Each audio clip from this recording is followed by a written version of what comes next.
रुके न तू, थके न तू, झुके न तू, थमे न तू, कर सिंह सी दहाड़, साथ तेरे वो कालों का काल। शिव लेकर आया एक ज्योतिर्मय क्रांति की मशाल।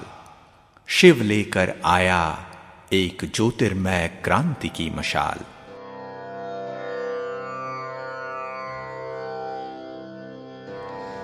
आओ मिलके संकल्प करें, हमें पावन बनना है।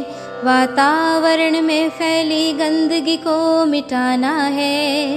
इस धरती को स्वर्ग बनाना है। इस धरती को स्वर्ग बनाना है। आओ मिलके संकल्प करें, हमें तपस्वी बनना है। पर्यावरण में फैले विकारों को मिटाना है। वीरान हो रही धरती, विलुप्त हो रही पवित्रता, पाकीज़गी बिना जीवन मुमकिन नहीं रे। वीरान हो रही धरती, विलुप्त हो रही पवित्रता, पाकीज़गी बिना जीवन मुमकिन नहीं रे। हमें पावन बनना है, दुनिया को बचाना है। हमें पावन बनना है, दुनिया को बचाना है। आओ मिलके संकल्प करें, हमें योगी बनना है। संसार में फैली अशुद्धि को मिटाना है। इस धरती को स्वर्ग बनाना है। इस धरती को स्वर्ग बनाना है। ये धरती घर सभी का है, आत्माओं का ये ठिकाना है। खंडर हो रहे घर को फिर से घर बनाना है। खंडर हो रहे घर को फिर से घर बनाना है। आओ मिलके संकल्प करें, हमें पवित्र बनना है। सृष्टि में फैली नापाकी को अब तो मिटाना है। इस धरती को स्वर्ग बनाना है। इस धरती को स्वर्ग बनाना है। ये मुरली अमृत जीवन का है, आत्माओं का ये खजाना है। बेजान हो रही रूह की फिर से ज्योति जगानी है। बेजान हो रही रूह की फिर से ज्योति जगानी है। आओ मिलके संकल्प करें, हमें क्रांति लानी है। वसुंधरा में फैला अंधकार मिटाना है। इस दुनिया को ज्योतिर्मय बनाना है। इस दुनिया को ज्योतिर्मय बनाना है। इस दुनिया को ज्योतिर्मय बनाना है। ओम शांति। यूं पर लगा ये आसमां नीचे रह जाए, जो तू उड़े तो दो जहां पीछे रह जाए। यूं पर लगा कि आसमां भी नीचे रह जाए। हाथ उठा चांद तारे तोड़ ला, चल तो यूं की एक कारवां बना। जो तू ठान ले तो खुद को जान ले तू, तूफान भी अपना रुख बदल जाए। चल यूं चले, कुछ यूं चले आ कि अब सब हो अपने पीछे। कुछ यूं उठे हम की तारों से ऊपर, खुद से लड़े हम हो खुद से बेहतर।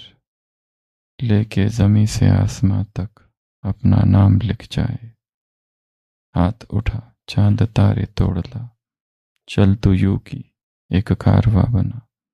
जो तू ठान ले तो खुद ही को जान ले तू, तूफान भी अपना रुख बदल जाए।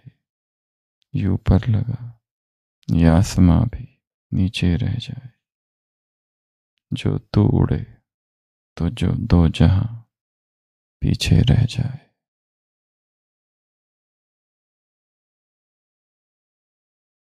अध्यात्म का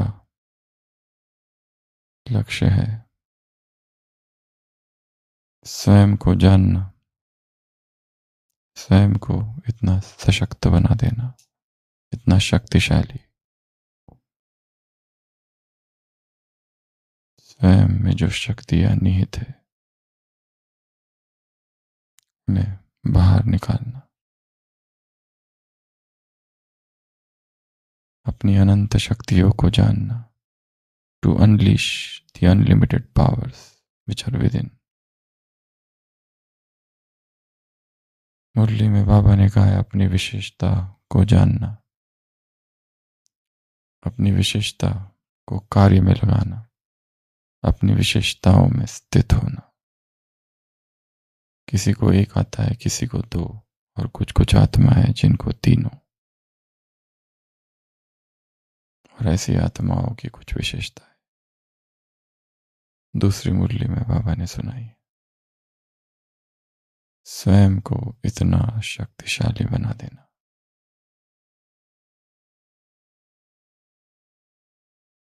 जैसे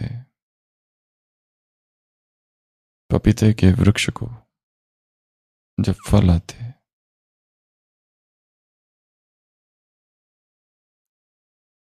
तो जो माली होता है या देखभाल करने वाला होता है वो उन फलों को कपड़ों से ढक देता है।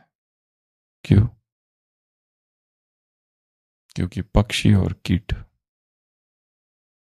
खा ना जाए। उसी तरह यदि मीठा फल खाना है तो अपनी योजनाओं को गुप्त कर दो,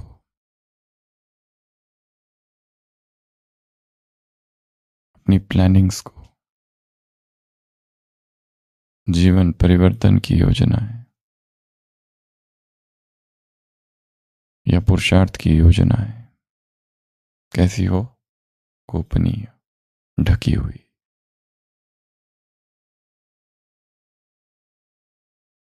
सेल्फ ट्रांसफॉर्मेशंस की प्लानिंग। इस मुरली में बाबा ने कहा अपनी चेकिंग को इतनी महीन कर दो, इतनी सूक्ष्म, और जो चीज जितनी सूक्ष्म है वो गुप्त होगी।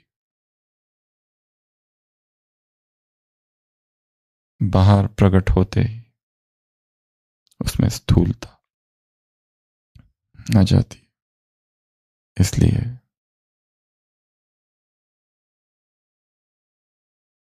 प्लानिंग कैसी हो? योजना गुप्त, गोपनीय, क्लैंडस्टीन, सीक्रेट, इनकॉग्निटो।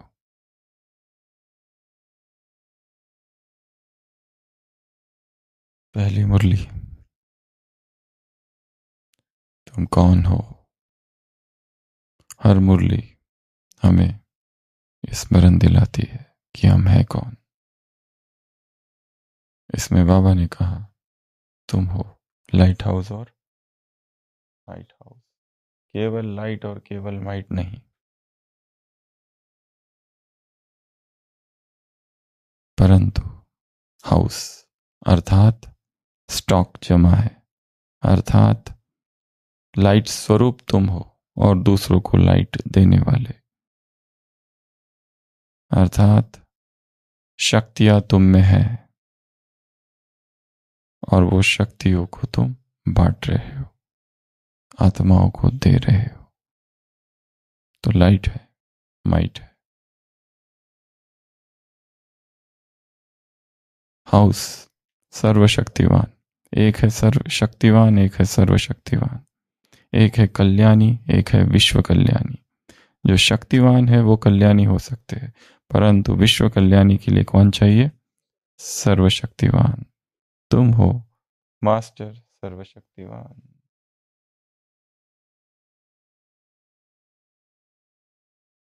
जिसको जिस चीज की आवश्यकता है वो देने वाले, जिसको जिस शक्ति की आवश्यकता है वो शक्ति देने वाले। उदाहरण बहुत सारे दिए हैं। कोई पानी का प्यासा है और उसे भोजन दो तो उसकी प्यास नहीं बुझेगी। कोई पानी का प्यासा हो और उसे तुम हीरे दो, तो कितना भी बड़ा हो हीरा हो और कितने सारे हीरे हो, उसकी प्यास नहीं बुझेगी। उसे वही चाहिए जो जिसकी उसे आवश्यकता है, जिसे जिस शक्ति की आवश्यकता है, निर्णय शक्ति की आवश्यकता है, समाने की आवश्यकता है, उसको वही शक्ति उस समय देनी है। अगर उसके बजाय उसे परखने की शक्ति या फिर सामना करने की शक्ति दे दो तो काम नहीं होगा। तुम लाइट हाउस हो, तुम्हें लाइट फैलानी है। तुम पावर हाउस हो, तुम्हें पावर फैलानी है। परंतु फैलाने से पहले स्वयं में इतनी पावर्स, इतनी लाइट, इतना प्रकाश भरना है। तो पहला समान है, मैं लाइट हाउस, माइट हाउस, मैं मास्टर सर्वशक्तिवान हूं। और ये जब करोगे तभी तुम क्या गाए जाओगे? महादानी, वरदानी, विश्व कल्याणी, सर्वशक्तिदाता, जी दाता। जो सर्वशक्तिवान है वो सूर्यवंशी और जो शक्तिवान है वो चंद्रवंशी।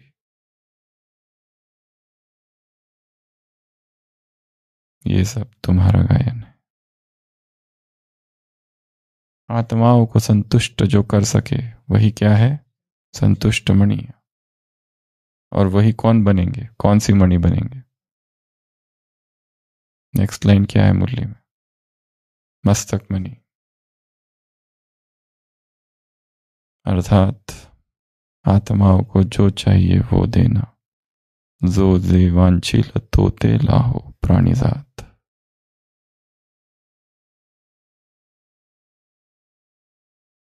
मनोवांछित फल देना, उनकी शुद्ध और शुभ कामनाओं को पूरा करना। जी दाता और सर्वशक्ति दाता, ऐसे जो होंगे वही कौन बनेंगे? माननीय। और जो यहां माननीय नहीं वो वहां पूजनीय भी नहीं। और माननीय कौन बनेंगे? जो देने वाले, जो दाता है। अगर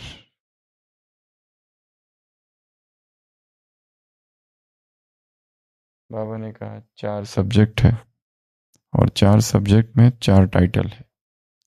ज्ञान के सब्जेक्ट में टाइटल है ज्ञान, नॉलेजफुल, सुदर्शन चक्रधारी और मास्टर ज्ञान सागर। योग के सब्जेक्ट में टाइटल है पावरफुल। धारणा के सब्जेक्ट में टाइटल है इसेंसफुल। और सेवा के सब्जेक्ट में टाइटल दिया ही नहीं, दिया ही नहीं। परंतु हाँ ऊपर दिया है, विश्व कल्याणी हो सकता है, बाकी वहां नहीं दिया है। और इन 4 टाइटल्स में से 4 सब्जेक्ट, 4 टाइटल्स में से एक भी टाइटल कम होगा तो तुमको एक चीज कट हो जाएगी। वो कौन सी? ब्लिसफुल। ना आत्माओं को ब्लिस दे सकेंगे, ना स्वयं को ब्लिस दे सकेंगे, ना बाप से ब्लिस ले सकेंगे। तो बैलेंस, ब्लेसिंग से, बैलेंस से ब्लेसिंग, ब्लेसिंग से ब्लेस।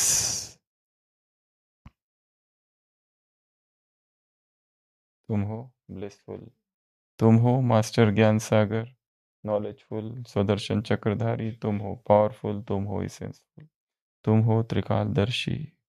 और ये सब के लिए तुम्हें क्या करना पड़ेगा? खुद की चेकिंग। तुम हो चेकर। चेकर नहीं तो मेकर भी नहीं। उसके बीच में और एक शब्द है पर। चेक और चेंज के बीच में क्या? मुरली में नहीं है, परंतु चेंज। चेक करो, चेंज करो, मेकर बनो। और दूसरी मुरली में कहा है चेकिंग यहां नहीं करोगे तो फिर वहां बुकिंग। यहां है चेकिंग और वहां है महान पद की बुकिंग, एयर कंडीशन की बुकिंग, एसी की बुकिंग। चेकर और मेकर। अपनी चेकिंग को क्या करो, महीन। संपूर्ण विजयी जो है उनमें दो चीजें नहीं होगी। कौन सी? एक आलस, और उसका रॉयल रूप है अलबेलापन। इसका अंश भी ना हो, इसका वंश भी ना हो। महारथियों में अंश नहीं, घुड़सवार में वंश नहीं। अंश अर्थात मेरा स्वभाव, मेरा संस्कार। वंश अर्थात उनका एक ट्रेडमार्क शब्द है। वो कौन सा? जो तुम कोर्स कराते समय बहुत यूज करते हो। पहले था सतयुग, उसके बाद फिर द्वापर, और फिर और फिर और फिर। तो ये जो और फिर शब्द है, फिर क्या, फिर क्या, ये शब्द इनका ट्रेडमार्क है। कुछ भी हो गया तो फिर क्या, कुछ भी हो गया तो फिर क्या। तो बाबा ने कहा ये सब क्या है? आलस और अलबेलापन का वंश। ये हो गया तो फिर क्या? अपना दोष दूसरों पर मढ़ते हैं, दूसरों को दोषी सिद्ध करते हैं, खुद के दोष को छिपाते हैं। यह है इनका ट्रेडमार्क। तो चक्र दूसरों पर चलाते हैं। जैसे तुम चक्र में समझते हो ना, फिर क्या, फिर क्या, वैसे ये चक्र किस पर चलाते हैं? दूसरों पर चलाते हैं। लास्ट, तुम अलर्ट, इजी और लेजी नहीं, इजी और लेजी नहीं। तो ये सारी मुरली है। शुरुआत कहां से की? तुम हो लाइट हाउस।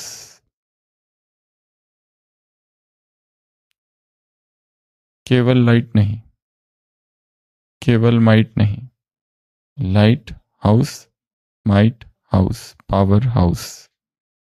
अर्थात स्वयं में शक्तियां भरनी है। जब होगी तो ही दे सकेंगे, और जब देंगे तो ही यह सब होगा। माननीय हो जाओगे, पूजनीय हो जाओगे। जब होगी तो ही वरदानी, दाता, विश्व कल्याणी, सूर्यवंशी। जब होगी जियदाता, सर्वशक्तियों के दाता गाए जाओगे, नहीं तो नहीं।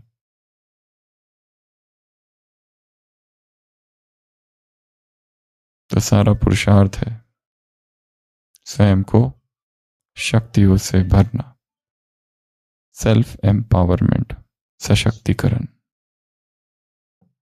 Spiritual powers. और ये स्थूल पावर्स नहीं है, सूक्ष्म पावर्स है बहुत। और यहां दूसरों को देना भी है। एक है, इस मुरली में यह भी कहा है, एक है स्वयं ही स्वयं के प्रति यूज नहीं कर सकते, तो दूसरों के लिए क्या यूज करेंगे? खुद ही नाजुक है, खुद ही कमजोर है। रूठने, रूसना, नाराज होना, दुखी होना, तो फिर दूसरों को शक्तिशाली कैसे बना सकेंगे? लाइट हाउस, लाइट हाउस देखा है कैसे होता है?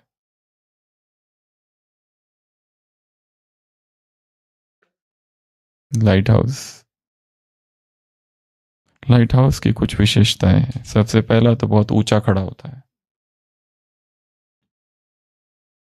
लाइट हाउस की विशेषताएं, पहली विशेषता स्टैंड्स हाई, बहुत ऊंचा होता है। दूसरी विशेषता बहुत शक्तिशाली।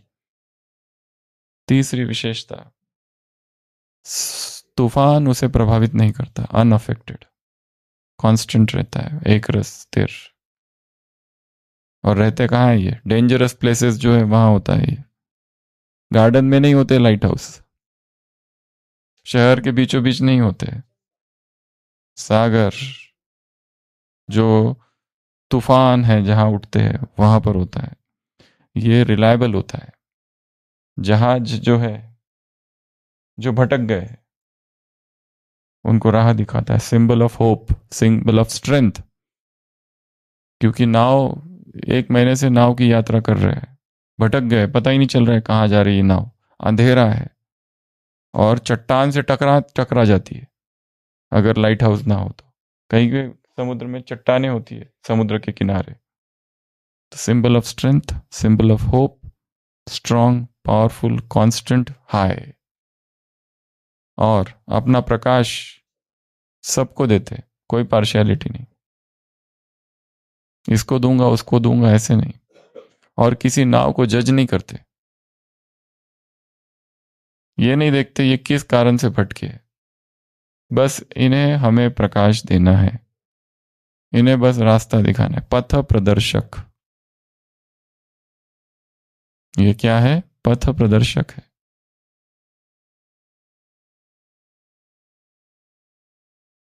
गुरु अलग होता है, एक होता है पथ प्रदर्शक। ये 2 शब्द है।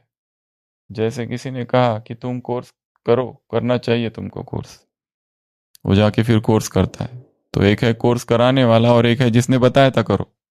तो ये जो पहला है वो है पथ प्रदर्शक, और जो कराने वाला है वो एक तरीके से गुरु है जिसने ज्ञान दिया।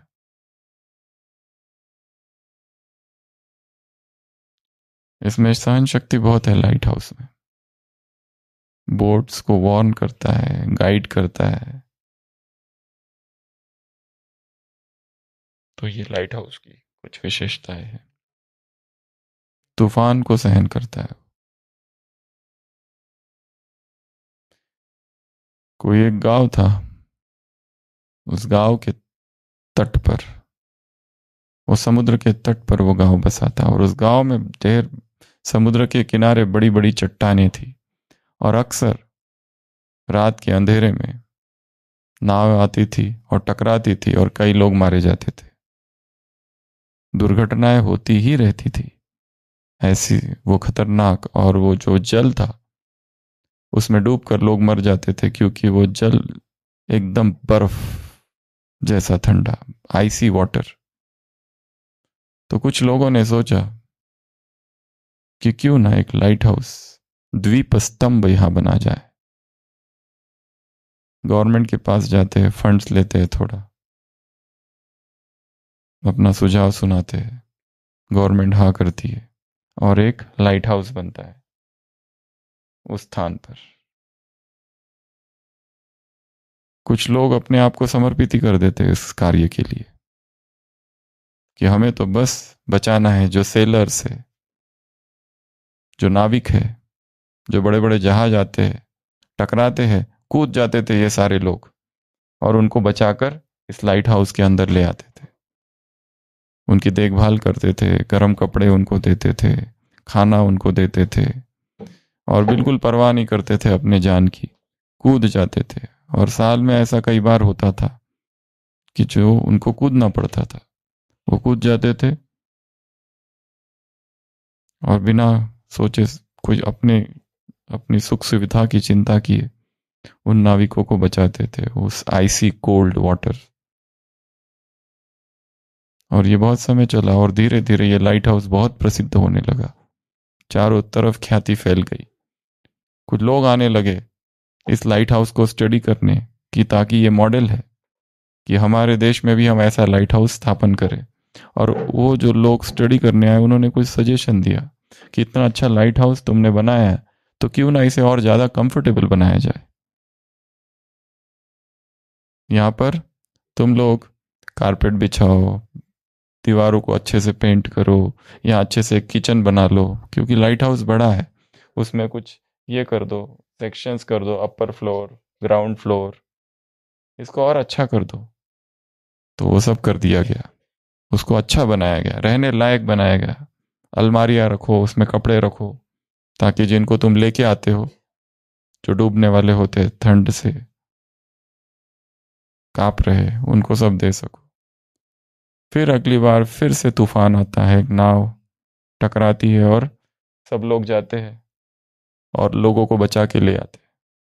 पर जो लोग आते हैं, बच्चे जो डूबे थे और जिनको इन्होंने बचाया, उनके पाँव गंदे और वो सब गंदा हो जाता है। तो कुछ जो बचाने वाले होते हैं उनको ये पसंद नहीं आता है, ये क्या है, हम इतने अच्छे से सब रखो, और ये तो नाव तो आधी रात को टकराती है। तो अब जब हम सोने का टाइम है हमारा, तो वो जो 100 लोग होंगे उसमें से कुछ 25 लोग बिल्कुल नाखुश होते हैं, उनकी इच्छा नहीं है अब जाने की। आधी रात को उठो अपनी, कभी भी आ जाते हैं पार्टी वाले, उनको कोई टाइम नहीं है।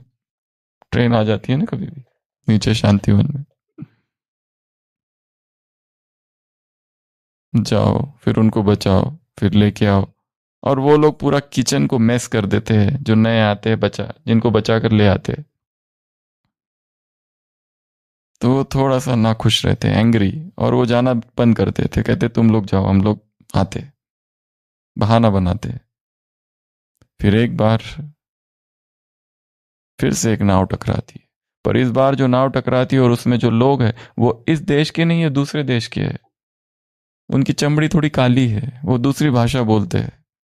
और अब तो ये जो लोग थे जो न जाने वाले थे, उनको तो और ही आपत्ति है, अब क्यों जाए, क्योंकि ये तो हमारे देश के ही नहीं है। और वो आते और सारी गंदगी फैला देते, उनके गंदे पाँव कीचड़ से सने हुए, वो कारपेट को खराब कर देते, किचन को इधर उधर कर देते। वो कहते हैं हम तो जो फर्स्ट फ्लोर है ना, जहाँ अच्छा है थोड़ा, वहां रुकेंगे, बाकी इन लोगों को तुम नीचे रखना, ऊपर मत लाना। हमारा एकोमोडेशन में इनकी वजह से खलल नहीं होना चाहिए, इनका थोड़ा अलग रखो।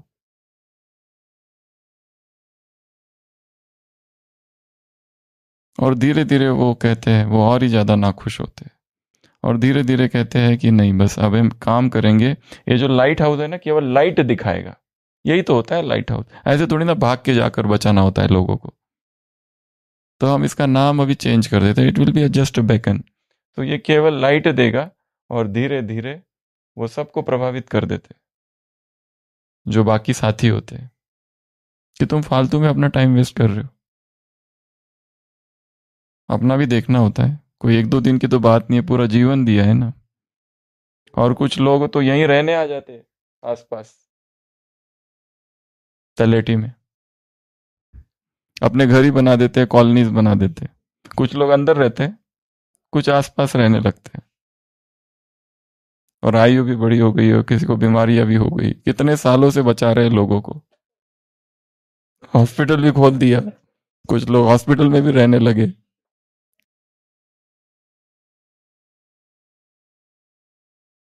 अंदर वाले हैं, खाना भी वही वही, सोमवार का फिक्स है नाश्ता, मंगलवार का फिक्स है, उबने लगते हैं। वही सोमवार का पोहा, फिर उपमा, फिर खिचड़ी, फिर दलिया, फिर कद्दू की सब्जी। हम्म। हाँ, तो कईयों ने अपना किचन फिर सेट कर दिया ना, फर्स्ट फ्लोर पे, सेकंड फ्लोर पे। तो फिर धीरे धीरे ये केवल नाम का रह गया, लाइट हाउस। तो ये लाइट हाउस केवल प्रकाश दिखाता है, पर जब टकराती है तो कुछ नहीं करते फिर। इतने सालों से कहते हैं, क्योंकि वो सोचते हैं नए जो आए हैं वो करेंगे ना, हम कब तक करें। परंतु, और फिर धीरे धीरे केवल नाम का रह जाता है। परंतु उनमें से कुछ लोग होते हैं, कुछ गिने चुने, वो कहते हैं नहीं हमें बचाना है, और वो दूर पर अपना एक छोटा सा लाइट हाउस बनाते हैं।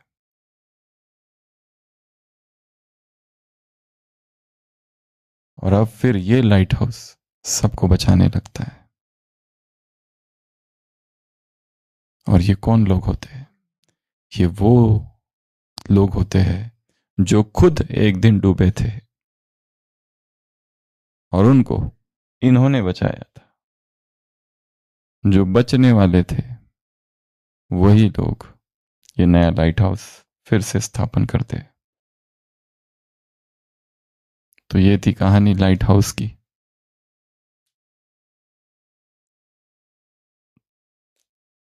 तो हम ही लाइट हाउस है, हम बचाए गए, तो हमें क्या करना है? औरों को बचाना है।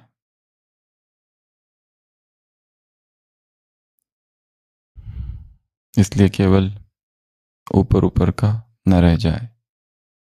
अपने कर्तव्यों की स्वयं को बार बार स्मृति दिलानी है कि मैं किस लिए हूं, मुझे करना क्या है।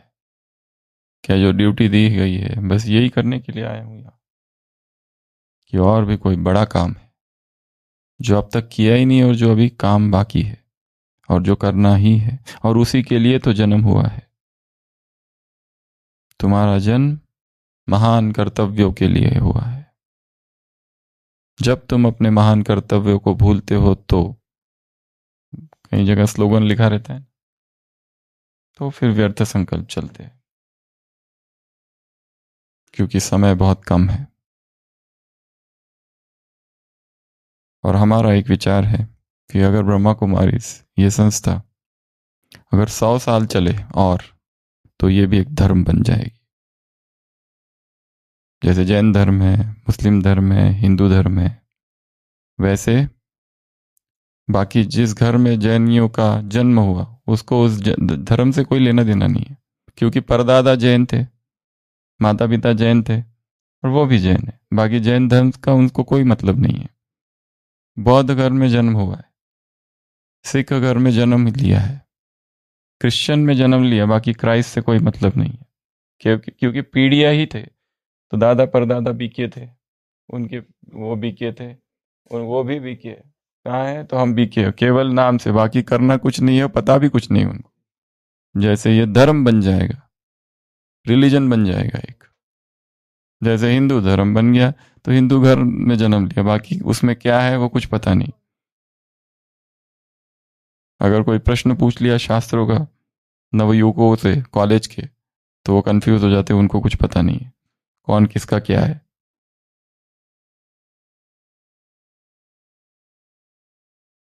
इसलिए बहुत अच्छा है कि ये इतना लंबा नहीं चलेगा। अगर चल गया तो ये भी एक क्या बन जाएगा, धर्म। अपने नाम के नीचे रिलीजन में हम लिखेंगे बीके, ब्रह्मा कुमारी। ये ब्रह्मा कुमारी इसके धर्म वाले हैं, ये धर्म वाले हैं, ये धर्म वाले हैं। समाज तक तो आ ही गया है, हम बात कर रहे हैं धर्म कहने लगेंगे, समाज तो कहते ही है। उसमें वो फिर वो जो होगा सांप्रदाय बनना, वो तो धीरे धीरे सब होगा। जो बाकी धर्मों में हुआ वो इधर भी होगा, सब सब सब। क्राइस्ट ने कभी 2 धर्म स्थापन ही नहीं किए थे, एक प्रोटेस्टेंट एक कैथोलिक। वो तो संदेश देने आया था। इस्लाम में शिया सुन्नी, बौद्धिज्म में महायाना हीनयाना, ये 2 कैसे हो गए? हर चीज में देखो 2 भागों में विभक्त होने लगा। 24 तीर्थंकर है, उसमें कहा दिगंबर और श्वेतांबर है, वो सब में 2 में विभाजित हो गया। और उसके आगे भी और विभाजित हो गया। क्रिश्चियनिटी देखो तो केवल 2 नहीं है, उन 2 में और 4 और 5 और 6 बहुत सारे हैं। जेहोवाज विटनेस अलग, प्रोटेस्टेंट्स अलग, कैथोलिक अलग, लूथर मार्टिन आया, उसने अपना अलग, नए नए नए नए नए। और आज तो the saints of greater church, latter saints, the church of latter saints, ये एक डिवीजन है। कितने डिवीजन है? मॉर्मॉन्स पता है ना, दरवाजे पे आके खटखटाते हैं जोर जोर से। क्रिश्चियन अलग ही ग्रुप है वो क्रिश्चियंस का, जोसेफ स्मिथ का। उसमें नई बाइबल खोजी गई। जोसेफ स्मिथ नाम का व्यक्ति था कि उसने खोदा तो उसको नई बाइबल मिली, उसने सोचा ये न्यू रेवलेशन है। ऐसे कितना सारे हैं इस धरती पे, लगभग 4200 धर्म है। मुख्य मुख्य मुख्य मुख्य सब कुछ मिला के, उसमें से 108 मुख्य, उसमें से 12 मुख्य, उसमें से मुरली में आता है 4 मुख्य। तो हम सब कौन है? Light house, might house, master सर्वशक्तिवान, विश्व कल्याणी, वरदानी, महादानी, सर्वशक्ति दाता, जी दाता, सूर्यवंशी, त्रिकालदर्शी, संतुष्टमणि, ब्लिसफुल कट हो जाएगा अगर ये 4 टाइटल नहीं होंगे तो, एक टाइटल भी कम होगा। ये चारों ही टाइटल्स में फुल परसेंटेज चाहिए। एक में, एक सब्जेक्ट में पास विद ऑनर और दूसरे में फेल, तो बाप के समीप रत्नों में नहीं गिने जाओगे। तो ज्ञान में मास्टर ज्ञान सागर, मास्टर ज्ञान सूर्य नॉलेजफुल, स्वदर्शन चक्रधारी, योग में पावरफुल, इसेंसफुल, इसेंस अर्थात खुशबू, खुशबू फैलाने वाले, गुणों की खुशबू है, वो खुशबू फैलाने वाले, सेवा में विश्व कल्याणी, विश्व कल्याणकारी। और तुम्हें क्या करनी है? अपनी चेकिंग, और चेकिंग को भी कैसे करते जाओ? महीन चेकिंग करते जाओ। तो चेकिंग करने वाले, और जो चेकिंग करने वाले हैं वही क्या बनेंगे? मेकर। चेकर ही मेकर है, बीच में है चेंजर। चेकिंग करना, चेंज करना और मेक करना, वही बुकिंग हो सकती है। और दो कमी कमजोरियां कौन सी? एक आलस, एक अलबेलापन। ये दोनों ही हटाना है वंश अंश सहित। और क्या बनना है? अलर्ट। अलर्ट अर्थात लेजी नहीं, इजी, इजी और लेजी नहीं। तो ये थी पहली मुरली लाइट हाउस की। दूसरी मुरली, ये इसकी तारीख थी 13, नहीं ये तो पुराना, आज का है। हाँ, इसकी तारीख थी 18/6। दूसरी मुरली है 21/6। इसमें 8 निशानियां गिनाई है बाबा ने। किन आत्माओं की? यहां पर देखो बार बार डिवीजन है, फिर से डिवीजन। एक वो आत्मा है जो अपनी विशेषताओं को जानते हैं, दूसरे है जो अपनी विशेषताओं को कार्य में लगाते हैं, तीसरे है जो अपनी विशेषताओं में स्थित है, और कुछ है जिनमें तीनों ही है, किसमें केवल एक ही बात है, किसमें दो है, तीसरी नहीं है। तो इस आत्मा में उन आत्माओं की निशानियां सुनाई है, ऐसी सहयोगी आत्माओं की निशानी जिनमें ये तीनों ही बातें हैं, जो अपनी विशेषता को पहला जानते हैं, दूसरा कार्य में लगाते हैं और उन विशेषताओं में स्थित भी है। तो उनकी सबसे पहली निशानी है वो बाप दादा को अति प्रिय है। ऐसी आत्माएं भगवान को प्रिय है जो अपनी विशेषताओं को जानती है, वो उसको कार्य में ही लगाती है, सेवाओं में लगाते हैं, और उसमें स्थित भी है। अभिमान नहीं है, अहंकार नहीं है, परंतु अपनी विशेषताओं को जानते हैं।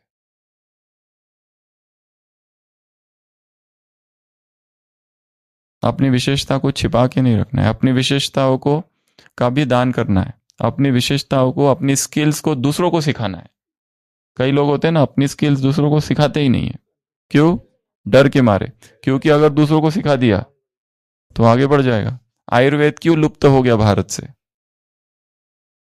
क्योंकि आयुर्वेद का इतना रहस्यमय, इतना गुप्त ज्ञान जो था, अश्विनी कुमार, धन्वंतरी, 2 अश्विनी कुमार, फिर उनसे वो चरक, सुश्रुता, ये सारे आए, प्रकांड ज्ञानी थे, संपूर्ण ज्ञान था उनके पास। जो अभी प्लास्टिक सर्जरी करते थे, नोज की प्लास्टिक सर्जरी, कटे होठ, वो सुश्रुता ने तभी लिख के रखा है सारा, द्वापर में। तो वो सारा तब वो लोग वहीं कर लेते थे। युद्ध में इतने घायल होते थे लोग, कैसे ठीक करते थे? यही लोग ठीक करते थे। आयुर्वेद ही तो था, उसके अलावा कुछ था क्या? कुछ भी नहीं था सृष्टि पर। परंतु धीरे धीरे जैसे जैसे समय आगे बढ़ता गया, ये ज्ञान कहते हैं कैसे हुआ? लुप्त होते गया, क्योंकि वो पूरी विद्या सिखा नहीं सके, या फिर सिखाई नहीं, या फिर नालंदा की और तक्षशिला, ये 2 यूनिवर्सिटी थी जिसको जला दिया गया। जब मुसलमानों की, अफगान और मुगल, ये 2 भारत में आए, अफगान आए और मुगल आए, पर अफगान पहले आए, फिर अफगानों को भी परास्त कर दिया मुगलों ने, क्योंकि मुगल बहुत शक्तिशाली थे, क्योंकि उनके पास बंदूक और तोहफे थी जो कि इन लोगों के पास नहीं थी। और इन्होंने ही फिर नालंदा, कहाँ? बिहार में, वो 6 मास तक जलती रही। उसमें कितना ज्ञान होगा, इतनी किताबें होगी, वो जलती रही, जलती रही, जलती रही, इतनी किताबें थी उसमें, वो लुप्त हो गया वो सारा ज्ञान। तो अपनी विशेषताओं को क्या करना है? दूसरों को सिखाना है, बांटना है, स्किल्स, दूसरों को स्किलफुल बनाना है। जो तुमको आता है वो सब कुछ सिखा दो, कुछ भी छिपा के नहीं रखो। छिपा के रखोगे तो एक फायदा तुमको है, तुम्हारी महिमा होगी, बहुत होगी, और सिखा दो तो हो सकता है वो सीख जाए और उसकी ज्यादा हो जाए, और तुम बैकग्राउंड में चले जाओ। हाँ, हाँ।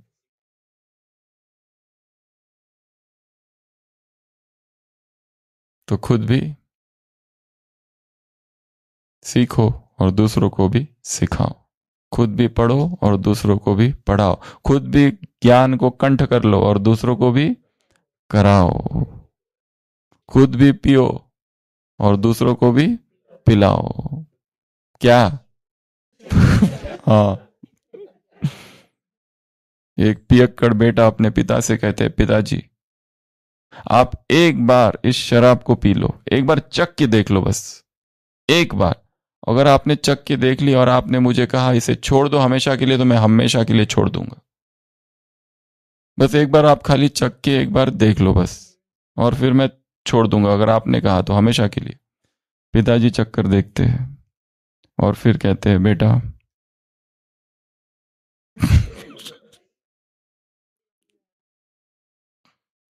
अगर तुम छोड़ना चाहते हो तो मेरी कोई आपत्ति नहीं है, तुम छोड़ सकते हो, पर मैं अब छोड़ने वाला नहीं हूं।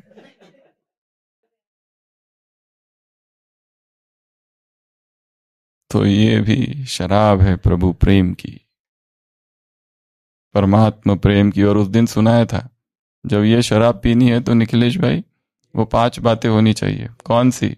एक तो नीट सॉल्यूशन होना चाहिए, उसमें कुछ मिक्स मत करना। दूसरा, उसके साथ में कोई साथ और दूसरा कुछ मत लेना, लिम्का कोल्ड ड्रिंक्स वो सब नहीं लेना। तीसरा, महफिल होनी चाहिए ऐसी पियक्कड़ों की, रूहानी महफिल, ऐसे श्रेष्ठ संग होना चाहिए आत्माओं का। पहला, डोज को बढ़ाओ और फ्रीक्वेंसी को बढ़ाओ। तुमको चढ़ नहीं रही है, दिख ही नहीं रहा है पिया है करके, क्योंकि डोज ही इतना कम पी रहे हो। इतना सब पीने से थोड़ी ना होता है। और एक ही बार पी लिया सुबह, पूरा दिन भर पीना पड़ता है बार बार।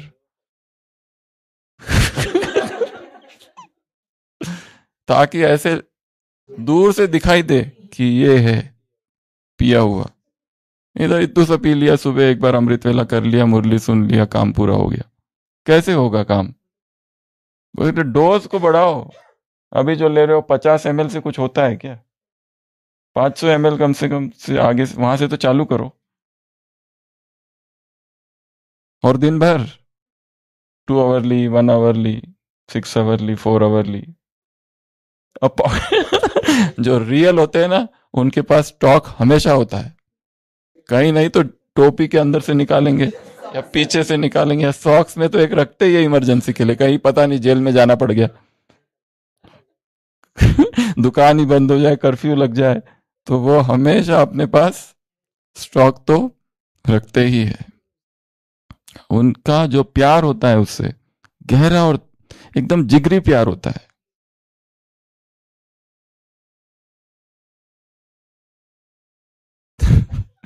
तो ऐसे रूहानी पियक्कड़। तो सबसे पहले ये 3 बातें बताई और इसमें फिर 8 विशेषताएं। सबसे पहली बात, ऐसी आत्माएं बाबा को बहुत प्रिय है। कौन सी आत्मा? जिनकी जो अपनी विशेषता को खुद जानते हैं, वो कार्य में लगाते हैं और उसमें स्थित भी है। ऐसी आत्माएं बाबा को सबसे पहली पॉइंट, अति स्नेही है वो बाबा की, अति प्रिय है। दूसरा, ऐसी आत्माएं सहज योगी है, सरल योगी है, स्वतः योगी है। यह सेकंड विशेषता। ये इसमें नहीं लिखा ना? नहीं, इधर नहीं लिखा। तो पहला, दूसरा, तीसरा, ऐसी आत्माएं होगी, वो कैसी होगी? हमेशा खुमारी होगी, हमेशा खुशी, उनके नैन, उनके चैन से वो स्पष्ट दिखाई देगी, क्योंकि उनको खुशी है कि हमारी विशेषताएं यज्ञ में लग रही है। हमारे अंदर जो भी है वो सब हम अर्पित कर रहे हैं, समर्पित कर रहे हैं, दूसरों को सिखा रहे हैं, दूसरों को समझा रहे हैं, या फिर सेवा में लगा रहे हैं। कुछ तो हो रहा है, क्योंकि हम सभी इस ईश्वरीय यज्ञ के ऋणी हैं। हम सभी क्या है? ऋणी है। इस यज्ञ ने हमें पहचान दी है। ये सबसे बड़ी बात है। क्या थे और क्या बन गए? जीवन का लक्ष्य ही नहीं था। संसार के लोग देखो, रास्ते पे चल रहे, भटक रहे, उनकी बातें सुनो, किस तरह की बातें हैं। वही सांसारिक बातें, वही भोग विलास की बातें, वही सांसारिक चिंताएं, वही सब कुछ, रिश्ते नाते, बहुत दलदल है एकदम भयंकर सा। उस सब से बाहर निकाल कर तो हम ऋणी हैं। ये यज्ञ हमारा गुरु है, और गुरु को गुरु दक्षिणा दी जाती है। क्या दी? गुरु के यहाँ शिक्षा लेते जाते समय गुरु दक्षिणा देते हैं। तो इसकी सेवा, इसका विस्तार। चौथा, बाप की जो स्मृति है, बाप समान बनने की स्मृति इनमें निरंतर रहती है।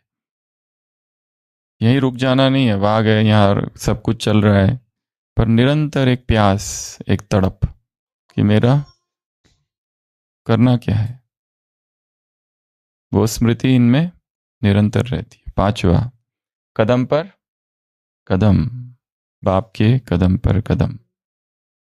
मुरली में शब्द प्रयोग क्या किया गया है? बाप कदम पे छाड़ी कदम।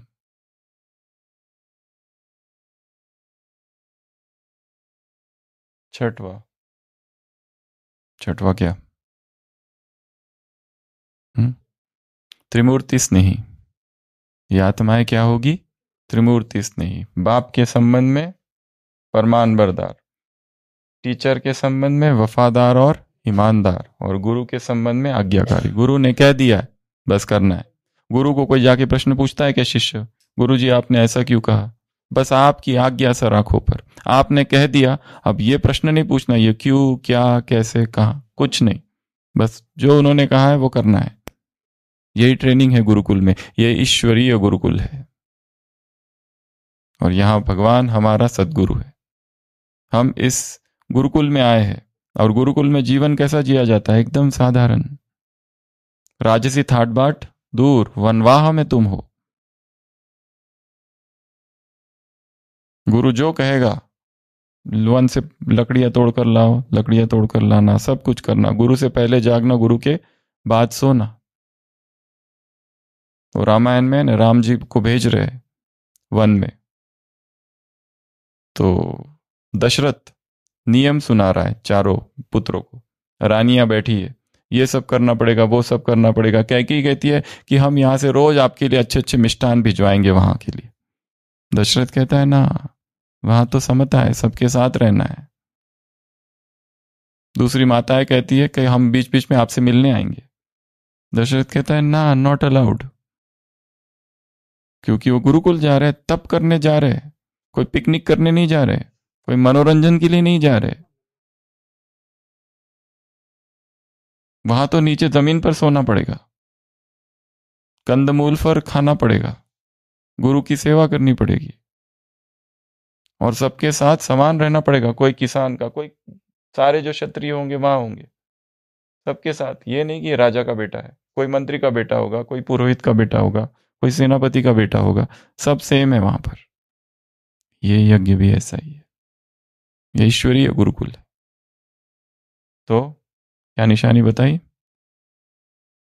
त्रिमूर्ति स्नेही अर्थात सदगुरु के प्रति आज्ञाकारी, शिक्षक के प्रति वफादार, ईमानदार। जो शिक्षक है उसने जो कार्य दिया है, गृह कार्य दिया है, उसके प्रति ईमानदार, चीटिंग नहीं एग्जाम में, ईमानदार। कौन देख रहा है? संसार का कोई नहीं देख रहा है, पर अंदर जो आत्मा है ना, वो तो देख ही रही है। अंदर साक्षी जो बैठा है वो तो देख रहा है, और कोई देखे ना देखे।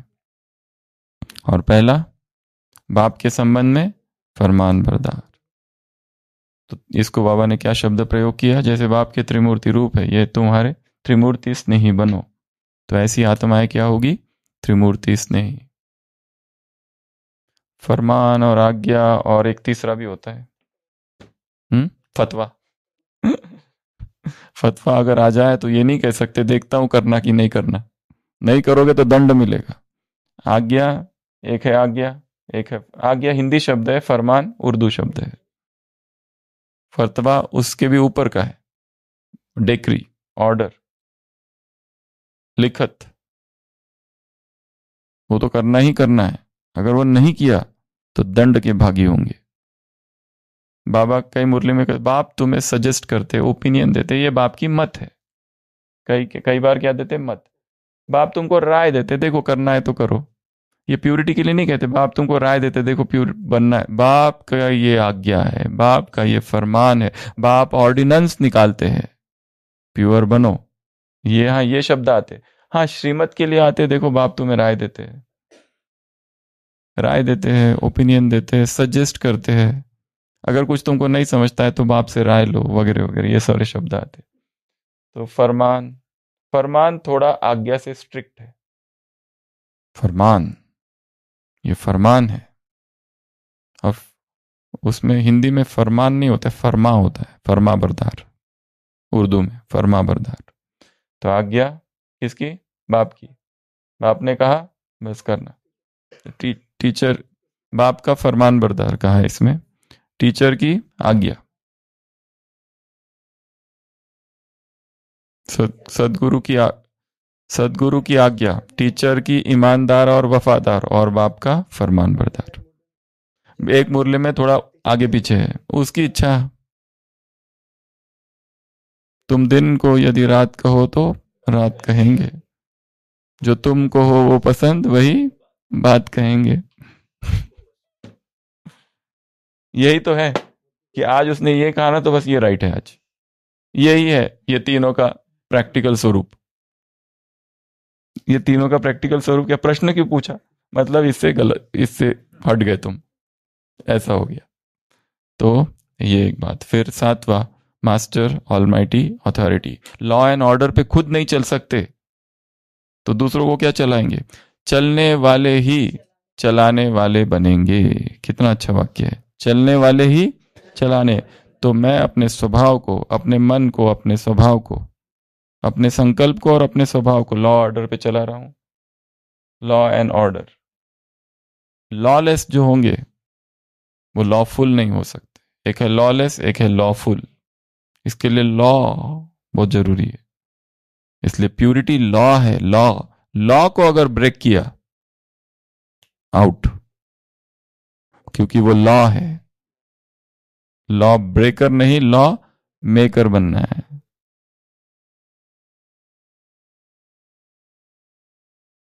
कई देशों में लॉ होता है राइट साइड में गाड़ी चलाना, कई देशों में लॉ है लेफ्ट साइडेड, तो उसको कहा जाता है left sided driving, right sided driving. एक व्यक्ति को स्विट्जरलैंड जाना था। वो कार एजेंसी के पास जाता है, कहता है मुझे कार हायर करनी है, वहां के लिए बुक करनी है स्विट्जरलैंड, भारत से।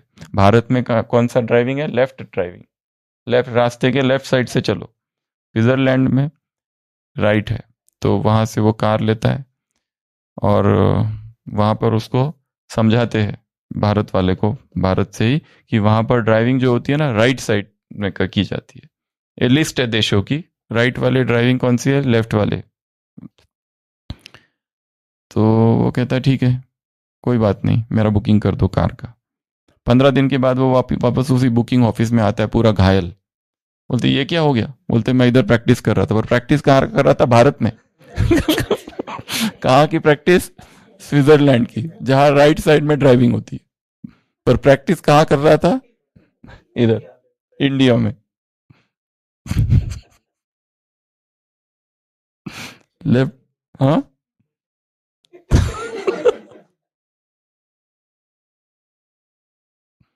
लॉ एंड ऑर्डर,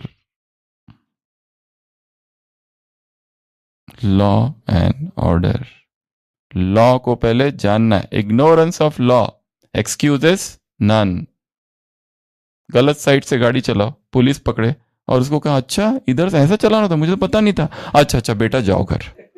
पुलिस ऐसा बोलता है क्या? तुमको पता नहीं था ना, जाओ जाओ। Ignorance of law excuses none. ये नहीं कह सकते कि मुझे पता नहीं था, पता नहीं था। अरे बाबा ने कहा है जाओ पढ़ो, 70s की मुरलियां क्यों नहीं पढ़ी थी, 80s की मुरलियां क्यों नहीं पढ़ी थी, उसमें इस पेज पे, इस लाइन में, इस मुरली में मैंने कहा क्या क्या रखा था। तुम ये नहीं कह सकते बाबा ये तो आउट ऑफ सिलेबस है, बाबा ये तो मुझे पता ही नहीं था। पता कैसे नहीं था? वो तुम्हारा प्रॉब्लम है, उसके लिए मैं क्या करूं? वो तुम्हारी समस्या है। तुम्हें सारा ज्ञान वापस से रिवाइज करना है। बाबा ने तो कह रखा है, सारी बातें कह रखी है, परखना है। उस दिन रॉयल्टी वाली आत्माओं की निशानियां आई हैं, वो क्या करते, किसको प्रभावित करते? माया द्वारा प्राप्त वरदान की कौन सी विशेषता है उनके पास? जो माया के प्रभाव में है और जो नए पुरुषार्थी है उनको प्रभावित करने की विशेषता रॉयल आत्माओं में है, रॉयल पुरुषार्थी आत्माओं में। कितनी गहरी पॉइंट थी उस दिन। माया ही माया है सब तरफ। तुम माया के संसार में हो घिरे हुए, चारों तरफ माया है, केवल पहचान नहीं पा रहे हो। बस भगवान को पहचाना, पर जिसके साथ रहते हो, जिसके साथ दिन बिताते हो, शायद वही सबसे बड़ी माया है।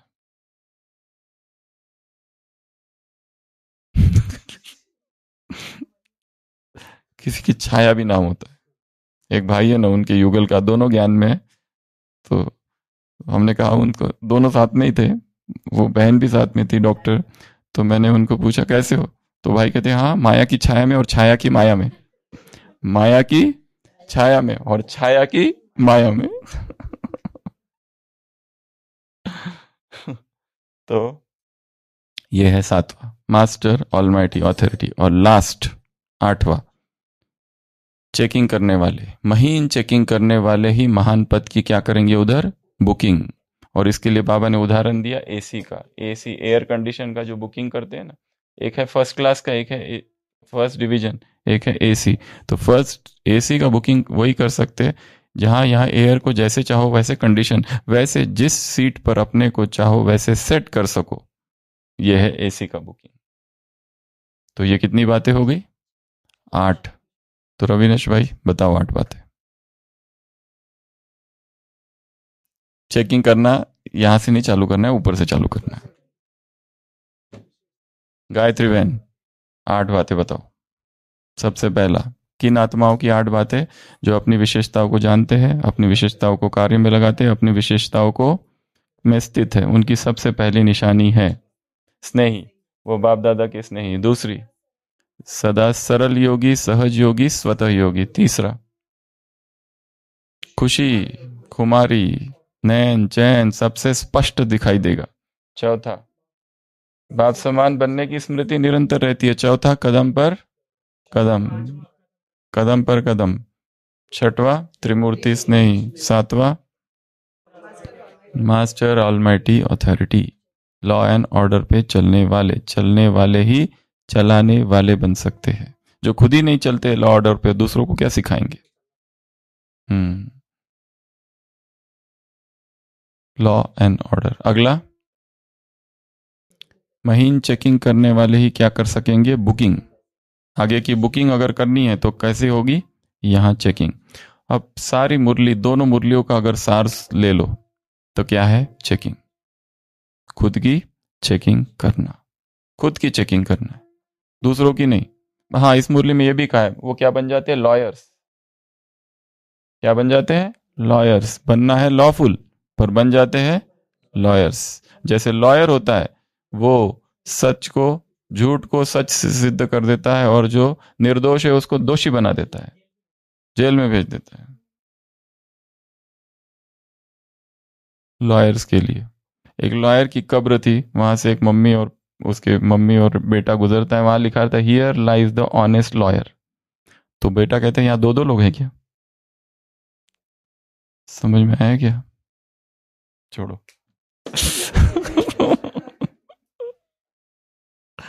तो ये 8। हाँ, अच्छा, ट्रॉफी आ जाओ, आ जाओ।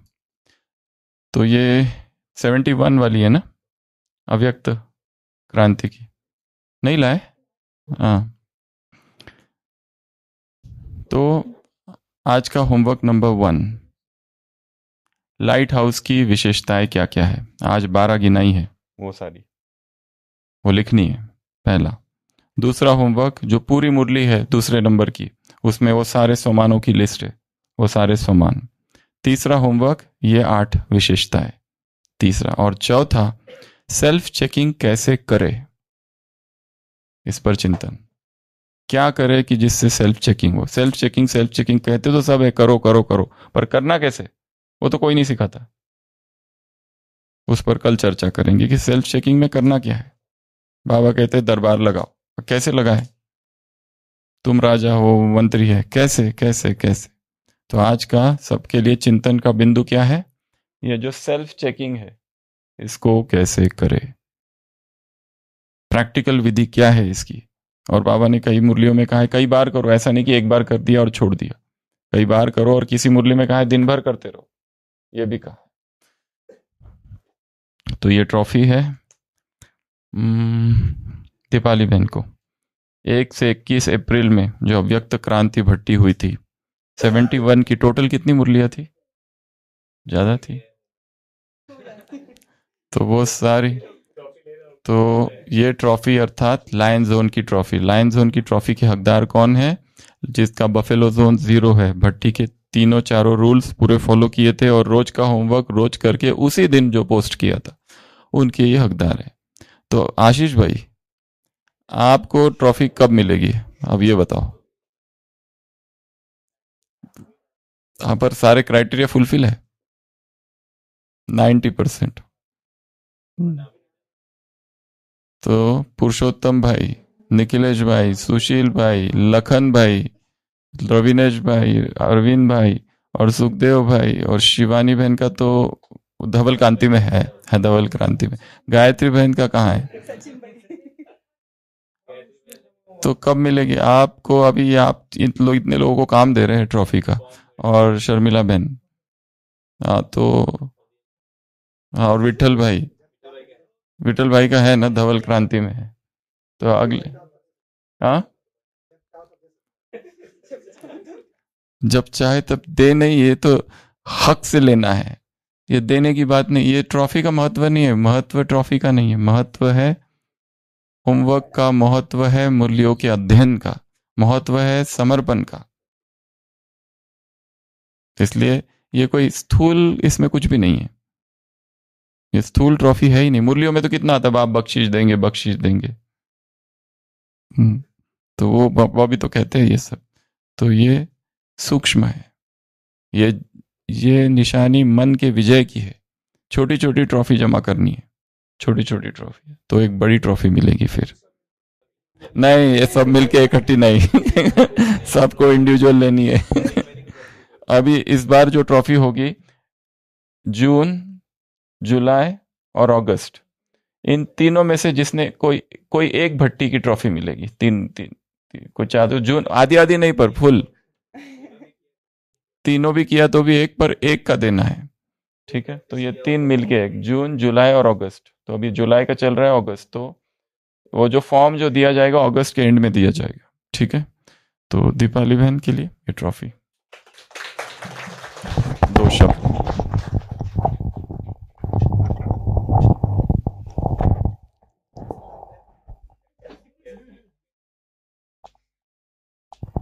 ओम शांति। ट्रॉफी बहुत देरी हो गई लेने में ये ट्रॉफी मेरी अकेले की नहीं है, जितने भी मधुबन निवासी हैं पांडव भवन या हॉस्पिटल, उन सब के साथ में है। क्योंकि कहीं ना कहीं सूक्ष्म रीति से और स्थूल रीति से उन्होंने मदद की है, जैसे होमवर्क करने में या कुछ भी, उनमें बहुत मदद। जैसे हम बोलते हैं ना चिमन चाचू भाई उन्होंने बहुत मदद की है इसमें। तो मेरी अकेले की नहीं है, ये पांडव भवन के सभी भाइयों और बहनों की है। जैसे हमारे रूम पार्टनर, उनकी भी है, क्योंकि उन्होंने भी बहुत मदद की थी इसके लिए। अच्छा, और खुशी होती है मिलती है तो। अच्छा, ओम शांति। अच्छा, कार्ड बनाए हैं, हाँ। तो अभी आज के दीपाली बहन की तरफ से कार्ड, ये ऊपर लगा ये आसमान नीचे रह जाए, जो तू उड़े तो 2 जहां पीछे रह जाए। ये ट्रॉफी कॉन्फिडेंस अंदर क्रिएट करती है। एक माता है जिसका मैसेज आया था, मुझे आज तक जीवन में जितनी भी एग्जाम दी सब में ही फेल थी, पहली बार जीवन में 80 मार्क्स मिले, उसकी इतनी उसको खुशी, इतनी खुशी। तो खुशी तो हो गई ना, तो कई लोग ऐसे हैं कि जीवन में कभी उनको कोई मेडल, ट्रॉफी कुछ भी नहीं मिला है, कोई बख्शीश, और उनके साथी जो थे उनको कुछ ना कुछ मिलता गया। तो एक बहन ने ऐसे भी कहा है कि मुझे ये ट्रॉफी का इम्पोर्टेंस नहीं है, पर जैसे वो गीत में ना, सब जीता किए मुझसे मैं हरदम ही हारा, सभी मुझसे जीतते गए जीवन में, मैं हमेशा हारता गया, पहली बार जीत का अनुभव हो रहा है। तो ये भी इसलिए इसका महत्व है। Feeling of reward, victory. ओम शांति।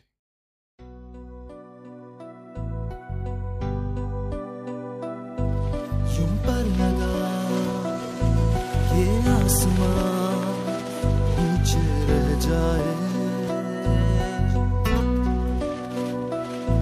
जो तू उड़े तो दो जहां पीछे रह जाए।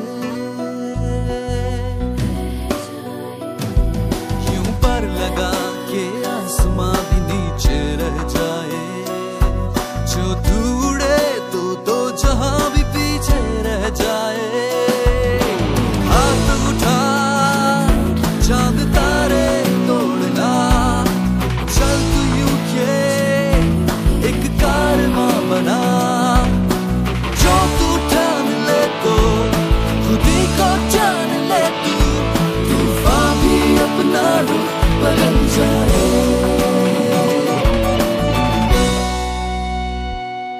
कुछ यूं चले के सब हो अपने पीछे, कुछ यूं उठे हम के तारों से ऊपर खुद से लड़े हम, वो खुद से बेहतर लेके जमीन से आसमां तक अपना नाम लिख जाए।